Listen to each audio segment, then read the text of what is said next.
Alright, let's talk some Solar Angel. So, first off, what is Solar Angel? Well, Solar Angel is kind of a science fiction short story series. It's written, kind of set up like a TV show, where each chapter or each episode was considered like an episode.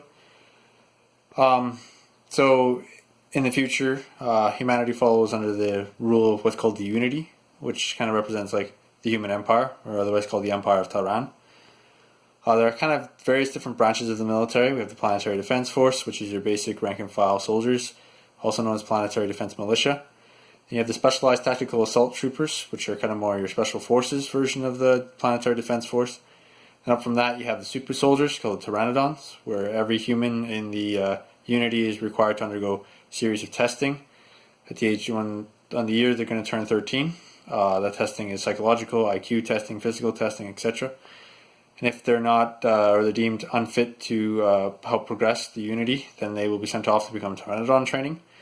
Only 10% actually make it to the age of 18, where they are permanently sealed in their armor, which kind of represents the perfect evolution of mind, body, and technology. There's another branch called the Unity Military and Tactical Assistance Command.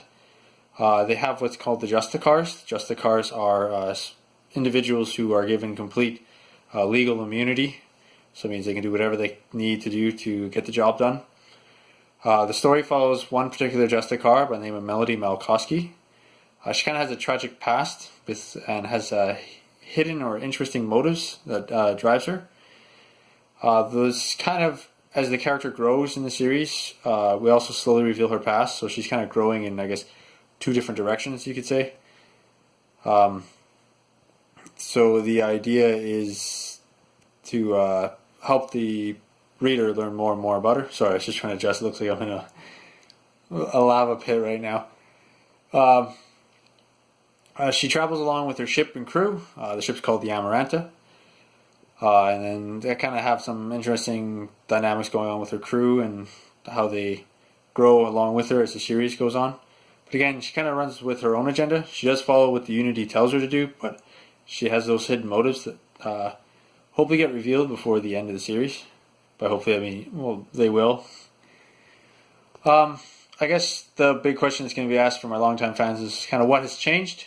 And for those who are new, this is also going over what the story is about.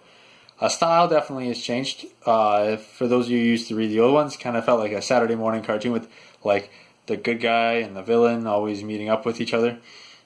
And like the next time on Solar Angel type thing. So now it's a little more dark, and I fixed the thing with flow,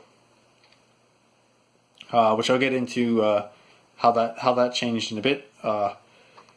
The old one had 7 episodes. I didn't finish the first 10, and kind of got a kick in the pants. A lot of people would say yes, it was a good series, but never really explained why. I had some people just criticize it, but they gave me not so constructive criticism, where they're just like, "Oh, he's a horrible author, doesn't know how to write." But I had a friend at the time. He kind of went over that, like, he's like, "Okay, so here's some of the issues with your writing." We sat down together, and he kind of showed me, introduced me into ways of getting flow working and stuff like that, and more so like working with perspective. So now the story is more written to follow Melody's perspective, as opposed to just like jumping around to everybody. So it gives a bit on her thoughts and how she addresses each of these situations. And while this is because of personal events in my life, I kind of stopped writing for a while. I did, however, release a preview of one of the short story novels I was hoping to publish called Rise of an Angel. I got great feedback, especially from old fans. They were saying, "Wow, your writing certainly has changed and grown. It feels more like a professional novel." So because of that, I'm excited to be back and to bring Solar Angel back. Hopefully, the old fans will see a huge change, and hopefully the new fans will enjoy it, and hopefully we gain some new fans.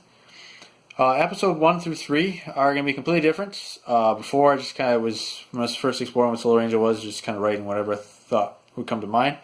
Kind of came up with a new story arc through 1 to 3 that ties in with the rest of the season as well as with the series. Still helps set the setting. But unfortunately, for the fans of the race we had called the Advent, they're not going to appear in episodes 1, 2, 3. They will, however, appear later in either the season or the series. There's gonna be some new characters. New team member joins Melody and her crew on the Amaranta, who helps create some dynamic with her. We have a new villain that's going to appear through kind of the first season story arc. Each season now kind of follows a certain story arc that builds on to the bigger story arcs. So each episode is a story arc. There's story arcs within a couple episodes which all build on top of each other to build the final overwhelming story. The new villain, she's got the nickname the Baroness. The name has been dropped before. Her name is called Scarlet Nightwalker. She's supposed to be she's kind of born in a low class, kind of elf type race, which is explained in the first couple seasons or first couple episodes. She worked her way up through conniving and all that sort of thing. Her trait is she has kind of pinkish red hair and she's missing an eye. She wears an eye patch. She has the scar going over that. Of course, it's same old characters that fans loved. Milo and Selena will be back, and they're lovely, what we call facepalm chemistry. For the new fans, you'll see what I mean, because the old fans watching this are probably smirking. Buck's humor is going to be back.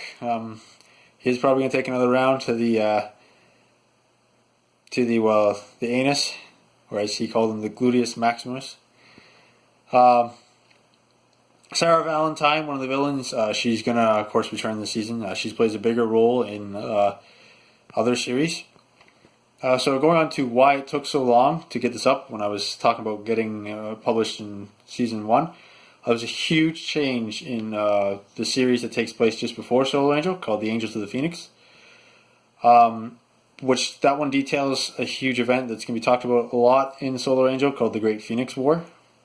Well, okay, maybe not a whole lot, but it's definitely referenced quite a bit. And the huge change is one of the main characters in the Angels of the Phoenix, named Ares, if you remember from the previous Solar Angel, was a male.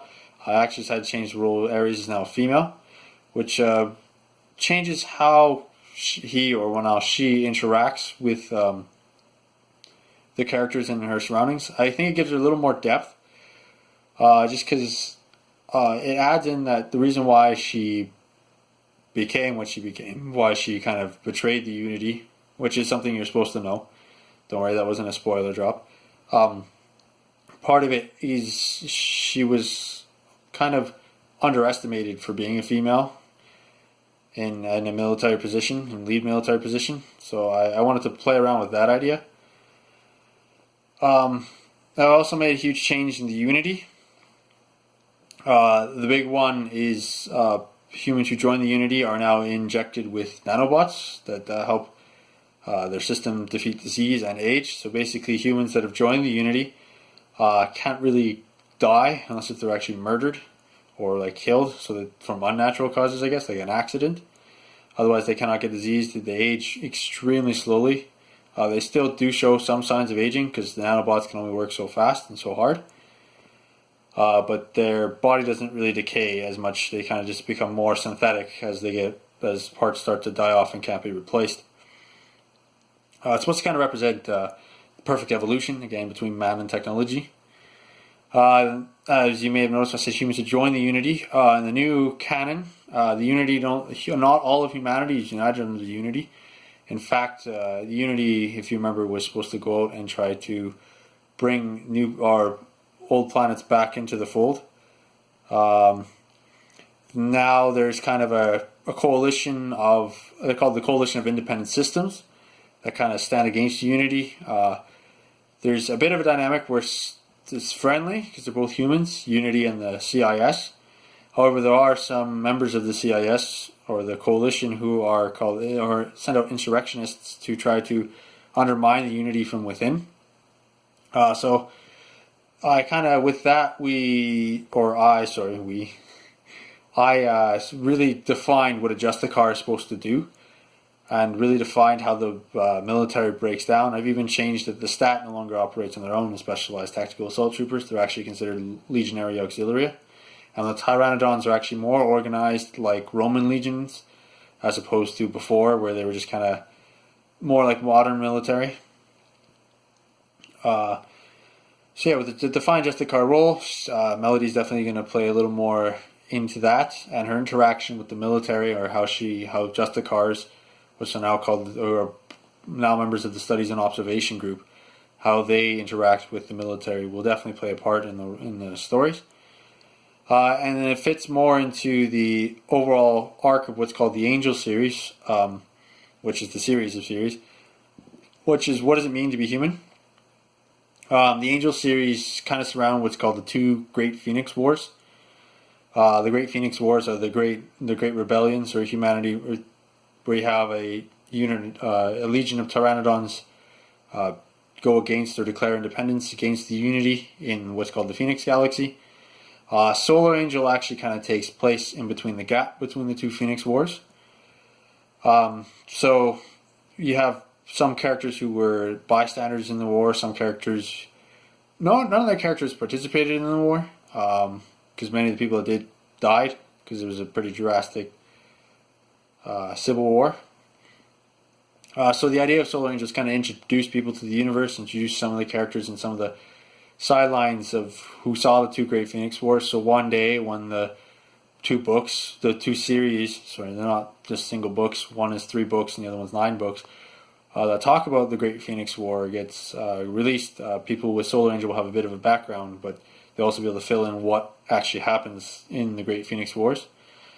And the other part of it is this Solar Angel is supposed to take place at the end of the Age of Reasoning and into the Age of Reckoning, which is known as the End Times, which there's a great galactic, or universal, not even beyond galactic, universal event that's about to take place between the living and those which is called the Ancient Foe.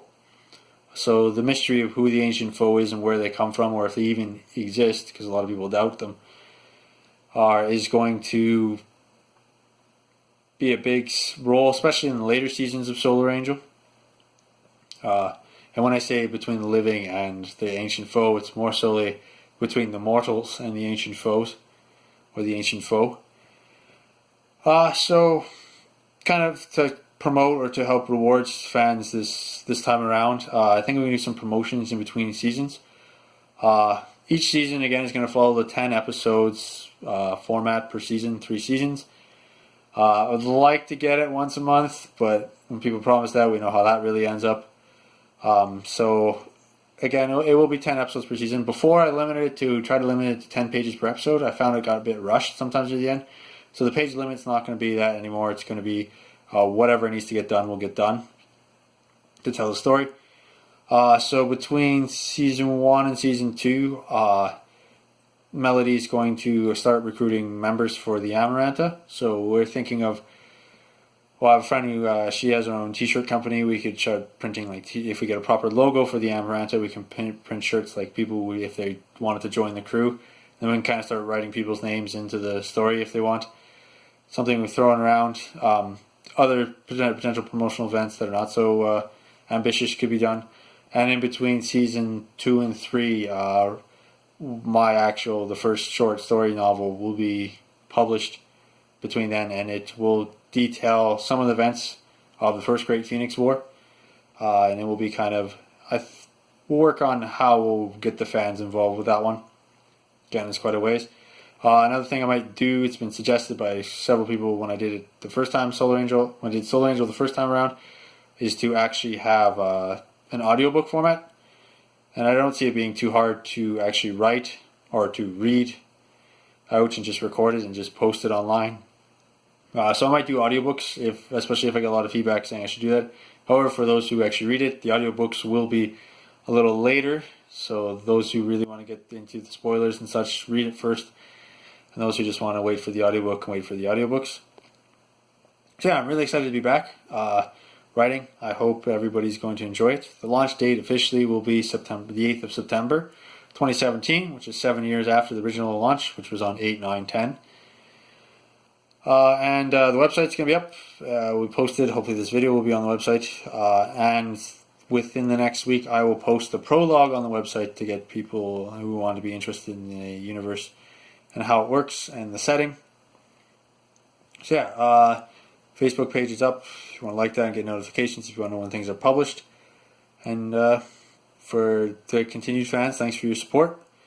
I hope you're excited as I am to get Solar Angel back up and running. And for the new fans, welcome aboard.